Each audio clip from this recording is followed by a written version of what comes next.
Tax ಪೇಯರ್ಸ್ನ 3 different categories ಮಾಡಿದ್ದಾರೆ. ಒಬ್ಬರು ನಾನ್ resident, ಇನ್ನೊಬ್ರು ನಾಟ್ ಆರ್ಡಿನರಿ ರೆಸಿಡೆಂಟು, ಇನ್ನೊಬ್ರು ಆರ್ಡಿನರಿ ರೆಸಿಡೆಂಟ್ ಅಂತ.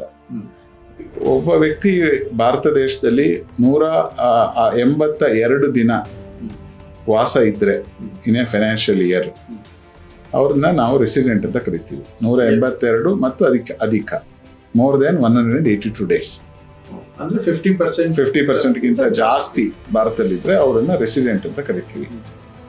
ಈ ರೆಸಿಡೆಂಟ್ ಆದರೆ ಅವರಿಗೆ ಬೇರೆ ಎಲ್ಲಿಯಾದರೂ ಪ್ರಪಂಚದಿಂದ, ಸಪೋಸ್ US ಅಲ್ಲಿ ಏನಾದರೂ ಒಂದು ಶೇರ್ಸ್ ಬೈ ಮಾಡಿದ್ದು, ಅಲ್ಲಿ ಈಗ ರೆಸಿಡೆಂಟನ್ನು US ಅಲ್ಲಿ ಒಂದು ಬ್ಯಾಂಕ್ ಅಕೌಂಟ್ ಓಪನ್ ಮಾಡ್ಬೋದು, ಕೆನಡಾದಲ್ಲಿ ಬ್ಯಾಂಕ್ ಅಕೌಂಟ್ ಓಪನ್ ಮಾಡ್ಬೋದು, ಅಲ್ಲಿ ಶೇರ್ಸಲ್ಲಿ ಇನ್ವೆಸ್ಟ್ ಮಾಡ್ಬೋದು, ಅಲ್ಲಿ ಪ್ರಾಪರ್ಟಿ ತಗೋಬೋದು, ಅದರಲ್ಲಿ ಬಾಡಿಗೆ ಬಂತು, ಅದರಿಂದ ಡಿವಿಡೆಂಟ್ ಬಂತು, ಅದರಿಂದ ಇಂಟ್ರೆಸ್ಟ್ ಬಂತು, ಶೇರ್ಸ್ ಮಾರಾಟ ಮಾಡಿ ಕ್ಯಾಪಿಟಲ್ ಗೇನ್ ಬಂತು ಅಂದರೆ ಅವನು ರೆಸಿಡೆಂಟ್ ಆಗಿದ್ದರೆ ಅಷ್ಟಕ್ಕೂ ಇಲ್ಲಿ ಇನ್ಕಮ್ ಟ್ಯಾಕ್ಸ್ ಕಟ್ಟಬೇಕಾಗತ್ತೆ. ಅಲ್ಲಿ ಟ್ಯಾಕ್ಸ್ ಕಟ್ಟಿದ್ರು ಕೂಡ ಅಲ್ಲಿ ಟ್ಯಾಕ್ಸ್ ಕಟ್ಟಿರೋದನ್ನ ಡ್ಯುಯಲ್ ಟ್ಯಾಕ್ಸೇಷನ್ ಅವಾಯ್ಡ್ ಮಾಡೋದಕ್ಕೆ ಒಂದು ಡಬಲ್ ಟ್ಯಾಕ್ಸೇಷನ್ ಅವಾಯ್ಡೆನ್ಸ್ ಅಗ್ರಿಮೆಂಟ್ ಅಂತಿದೆ.